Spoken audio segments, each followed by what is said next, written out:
देखिए राजस्थान में लंबे समय से लगता है हवाएं विपरीत चल रही हैं। ये बात मैं इसलिए बोल रहा हूं क्योंकि अभ्यर्थी जो है कहीं आरएएस पोस्टपोन की मांग कर रहे हैं तो कभी एसआई भर्ती रद्द की मांग कर रहे हैं।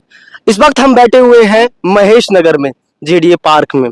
यहाँ पर हवन चल रहा है क्योंकि अभ्यर्थी जो है फर्स्ट ग्रेड पोस्टपोन की मांग कर रहे हैं। मनोज जी हमारे साथ हैं, लंबे समय से धरने पर बैठे हैं, आंदोलन की मांग कर रहे हैं। इनके साथ क्या मांगे हैं? देखो ऐसा है, मांग सीधी सी है। 4 दिन से धरने पे बैठे हैं, 2 दिन से हम भूख हड़ताल पे बैठे हैं, जिनमें से 2 हमारी बहनें, 3 हमारे भाई है।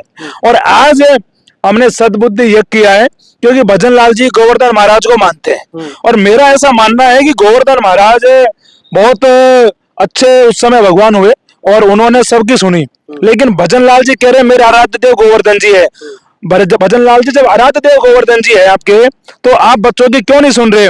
इसीलिए हमने सद्बुद्धि यज्ञ के माध्यम से हमने गोवर्धन महाराज से ये आग्रह किया है। हमने ये हवन यज्ञ करके गोवर्धन महाराज से हमने प्रार्थना करी है कि भजन लाल जी को सद्बुद्धि दो। जो भजन लाल जी आपके भक्त बने घूम रहे हैं, उनकी बुद्धि सही से काम नहीं कर रही, क्योंकि बेटियां 2 दिन से भूखी बैठी है, हमारे भाई 2 दिन से।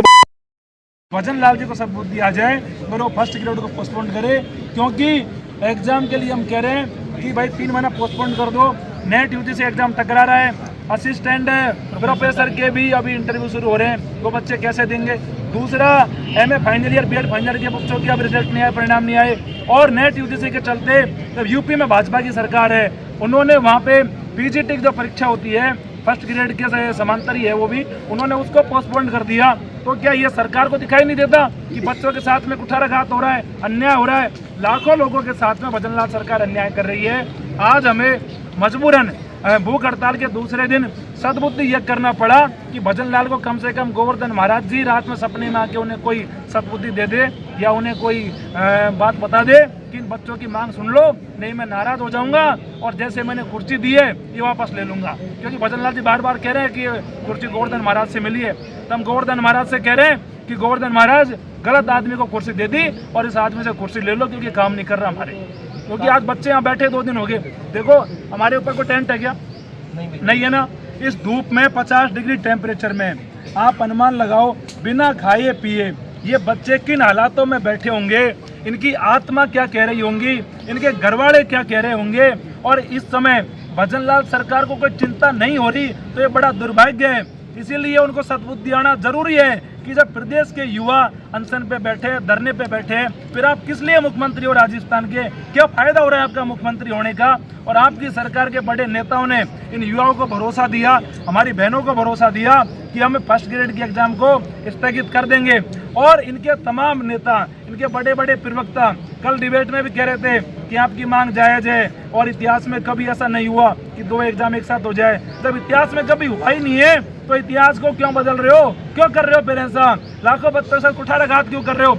हम भजन लाल जी सरकार के विरोध में नहीं है, बस हम भजन लाल सरकार को समझाना चाह रहे हैं कि आप अधिकारियों से हो सकता है भ्रमित हो रहे हो, आप समझ नहीं पा रहे कि लाखों बच्चों के साथ में कुठाराघात हो जाएगा।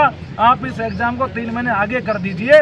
इसीलिए अभी हमें सद्बुद्धि यज्ञ कराए, अनशन पे बैठे हैं। और जब हमें लगेगा कि भजन लाल सरकार हमारी मांगों को नहीं मानेगी तो ये आंदोलन उग्र होगा, ये आंदोलन तेज होगा, ये आंदोलन नया रूप लेगा और फिर ये आंदोलन टंकी आंदोलन बनेगा। क्योंकि अब ये युवाओं का सब्र का बांध टूट रहा है। ये बार बार कह रहे हैं मनोज भाई कब तक भूखे बैठे रहेंगे, सरकार सुन नहीं रही। अब देखो बच्चे लड़ तो रही है कम से कम, लेकिन सरकार नहीं सुनेगी तो सरकार को बड़ा नुकसान उठाना पड़ेगा और सरकार को अब सुनना चाहिए, क्योंकि कब तक हम बैठे रहेंगे। मनोज जी, लग रहा है क्या राजस्थान में सरकार कोई और ही चला रहा है? क्योंकि बच्चे जो है कहीं ना कहीं एसआई पे परेशान हो रहे हैं, तो आरएएस पे परेशान हो रहे हैं, या फर्स्ट ग्रेड पे परेशान हो रहे हैं, तो क्या लग रहा है? सरकार कोई भी चलाए, हमें उस बात से कोई मतलब नहीं है। सरकार चाहे शेखर अग्रवाल जी चलाए, चाहे सुधांशु शुक्ला चलाए, चाहे सरकार के कोई मंत्री चलाओ, हमारा तो काम कर दो। सही बात है ना भाई? सही बात है। सुनो, हम तो इसलिए बैठे, हमारा तो काम कर दो। क्योंकि ये तो है नहीं कि भजन लाल जी सरकार को गलत चला रहे होंगे तो इन बच्चों को मौका देंगे चलाने का, ऐसा तो नहीं है ना। इनको तो सरकार चलाने के लिए कहेगा नहीं कोई। ये तो चाह रहे कि हमारी एग्जाम 3 महीने आगे हो जाए, जिससे हम तरीके से पेपर दे सके। ये तो कह नहीं रहे भजन लाल से कि नहीं आपके बच्चे की जगह हमें गोद ले लो, ऐसे तो नहीं कह रहे। और ऐसा कहना ठीक भी नहीं है, क्योंकि ये भजन लाल जी के बच्चे तो है नहीं है। क्योंकि भजन लाल जी के सब प्रदेश के बच्चे उन्हीं के हैं, लेकिन ये मान नहीं रहे उनको। भजन लाल जी अपने 2 बच्चों को खुद के बच्चे मानते हैं। इनको नहीं मानते अपने बच्चा, और अपने बच्चे मान रहे होते तो भूखे। आज मैं ये बताऊँ, भजन लाल जी के बच्चे तैयारी कर रहे होते और वो 2 दिन से यहाँ धूप में बिना खाए पिए बैठे रहते, तो भजन लाल जी को नींद आती क्या? आती क्या? भजन लाल जी सो नहीं पाते। आज इनके माँ बाप घर सो नहीं पा रहे, इन बच्चियों को, इन भाइयों को फोन करके कह रहे हैं कि बेटी खाना खा ले, कोई बात नहीं, नौकरी नहीं भी लगेगी तो काम चल जाएगा, लेकिन जान मत दो, खाना खा लो। घर वाले बूढ़े लोग हैं ना, उनको थोड़ी पता सरकार कैसी है, सरकार नहीं मान रही। अब ये बच्चे भी बेचारे कह रहे हैं बार बार कि भाई साहब फोन आ रहा है घर से, घर वाले कह रहे हैं कि खाना खा लो, बताओ क्या करे।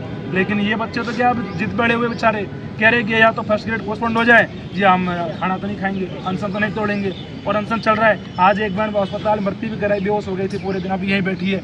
तो मुझे लगता है कि सरकार अपनी जिद पे सवार है, लेकिन इनको किसी को कुछ हो गया तो भजन लाल जी को सद्बुद्धि 2 मिनट में आ जाएगी, क्योंकि इन युवाओं के साथ में कुठाराघात हो गया, किसी की जान जोखिम में पड़ गई, किसी के साथ में जनहानि हो गई, तो जिम्मेदार कौन होगा? भाई भजन लाल होगा ना।